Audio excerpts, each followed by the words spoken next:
バカもう、このままじゃここ追い出されちゃうよ。感情の工面しなくっちゃ。どんな顔して金作った？しゃぶってやったか？しゃぶらせてやったか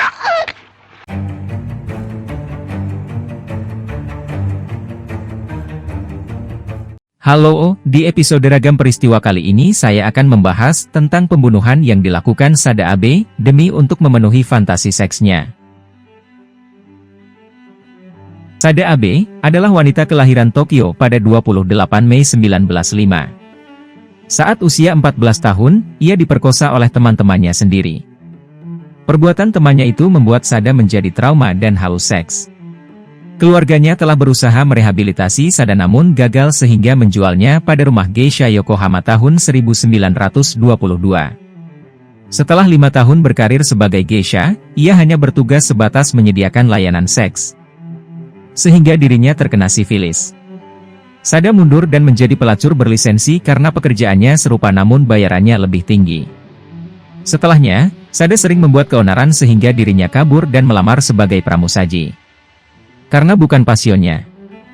2 tahun kemudian Sada kembali menjadi pelacur di Osaka namun secara ilegal. Mendapat kabar ibunya wafat, Sada pulang ke Tokyo. Sada kena grebek karena melakukan prostitusi ilegal namun Kinosuke Kasahara yang tertarik dengan Sada menyelamatkannya dan menjadikan Sada kekasihnya. Hubungan mereka singkat karena Sada terlalu hiperseks sehingga Kinosuke kelelahan. Setelahnya, Sada terus berpindah domisili dan berganti kekasih untuk memuaskan hasrat seksualnya sampai suatu hari, Sada menemukan tandingannya, Kichis Ishida yang telah beristri namun hiperseks. Kichizo mengelola restoran Yoshidaya, dan Sada magang di sana tahun 1936. Meski sudah menikah, Kichizo Ishida tergila-gila pada pelayan restorannya, Sada Abe. Mereka terus melakukan hubungan seksual dan Sada pertama kalinya merasa telah menemukan cinta sejatinya. Mereka kemudian menyendiri ke sebuah penginapan di Ogu pada Mei 1936. Pada awalnya, Kichizo akan bercinta di pagi hari pulang ke istrinya di siang hari. Namun, siang berubah menjadi malam dan malam menjadi pagi. Selama 4 hari, Kichizo Sada terus bercinta. Di hari keempat, mereka berhenti bercinta untuk pindah ke hotel lain.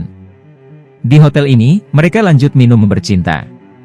Kadang-kadang, mereka diiringi geisha. Bahkan, saking bergerahnya, mereka lanjut bercinta saat pelayan hotel masuk untuk mengantarkan sake. Mereka pindah hotel lagi hingga akhirnya Kichizo baru kembali ke restoran pada 8 Mei. Setelah aktivitas seks 2 minggu mereka berakhir, Sada stres. Ia merasa menemukan cinta sejati di diri Kichizo, cemburu setengah mati membayangkan Kichizo kembali ke istrinya. Pada 9 Mei 1936, Sada menonton pertunjukan geisha di mana sang geisha menyerang kekasihnya. 11 Mei 1936, Sada menggadaikan pakaiannya untuk beli pisau.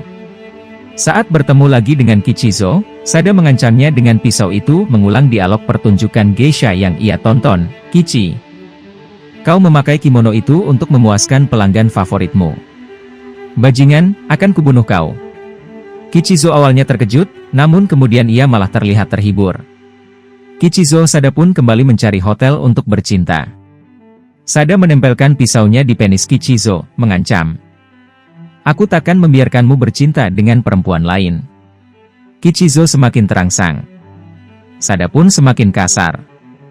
Ia mencekik Kichizo berkali-kali, yang justru disambut Kichizo karena katanya itu menambah kepuasannya. Sada pun minta dicekik juga.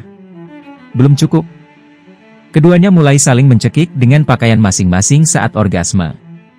Mereka mulai bereksperimen teknik bercinta yang berbahaya dan klimaksnya, tanggal 18 Mei 1936, saat Kichizo tertidur, Sada mencekik Kichizo dengan bajunya sampai mati. Kichizo tewas dicekik Sada dengan obi untuk memastikan, cinta Kichizo hanya miliknya seorang. Sada memotong alat kelamin Kichizo, menyimpannya dan dengan darahnya menulis di tubuh Kichizo, Ishida no Kichi Futari Kiri, yang artinya Sada dan Ishida bersama selamanya. Setelah membunuh Kichizo, aku merasa sangat tentram, seperti beban berat sudah diangkat dari bahuku, pikiranku merasa jernih, ujar Sada. Setelah berbaring dengan mayat Kichizo selama berjam-jam, Sada memotong penis testisnya. Ia membungkusnya dalam kertas majalah. Ia lalu mengukir namanya di tangan kiri Kichizo.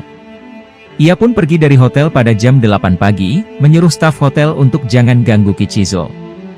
Namun, staf hotel pun akhirnya membuka kamar Kichizo, terkejut setengah mati melihatnya tewas.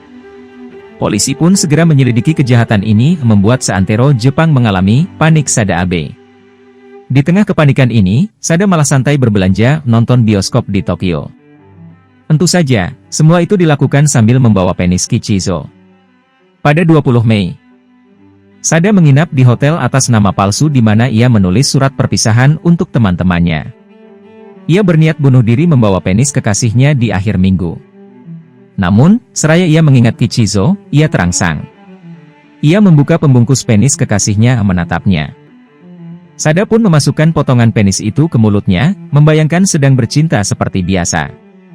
Ia berusaha memasukkannya ke vagina, namun gagal. Ia terus mencoba.